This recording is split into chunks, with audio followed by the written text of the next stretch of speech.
আসলে কি হয়েছে একটু বলবেন? আচ্ছা ঠিক আছে, সেটা হলো টিকটকের শুরু থেকে আপনারা যারা আমাদেরকে চেনেন তারা নিশ্চয়ই জানেন আমরা কমেডি ভিডিও এবং কন্টেন্ট ভিডিও করে আজকে এত দূর বা আপনাদের এত এত ভালোবাসা পাইছি। আমরা কখনোই 8-10টা টিকটকারের মতো কমেন্ট রিপ্লে মানে নিয়ে বসি নাই যে আমার ফ্যামিলিতে এইটা হয়েছে ওইটা হয়েছে, এ ওরে কাদা ছোড়াছড়ি করতেছে, এ ওর নিয়ে এটা বলতেছে ওইটা বলতেছে, এগুলো অবাক কাণ্ড, আগে বাবা মেয়ে ছিল, এখন হাজব্যান্ড ওয়াইফ হয়ে গেছে। আস্তাগফিরুল্লাহ। আসসালামু আলাইকুম রহমতুল্লাহ। বাংলাদেশে কয়েকদিন পর পর এমন এমন হুজুগ আমরা দেখি সামাজিক যোগাযোগ মাধ্যমগুলোতে, যেগুলো দেখলে মনে হয় যে আমাদের পৃথিবীটা এখনো কেন ধ্বংস হচ্ছে না, আর কোন সময়ের অপেক্ষা আমরা করছি।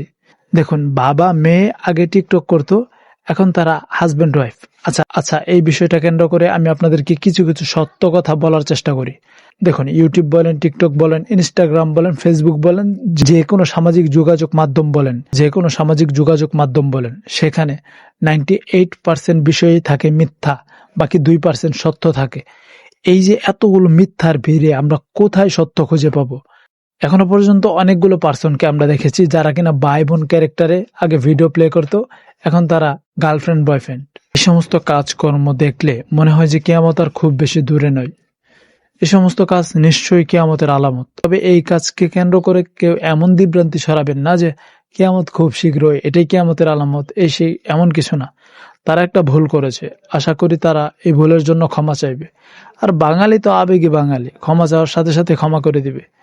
তাদের মাঝখান দিয়ে কি হবে জানেন? তারা ভাইরাল হবে, এটাই। তারপর আবার মানে ইত্যাদি ইত্যাদি। আপনারা জানেনই, বিগত দিনেও আমরা এমন অনেক কিছু দেখেছি, আগামীতেও হয়তো দেখতে হবে।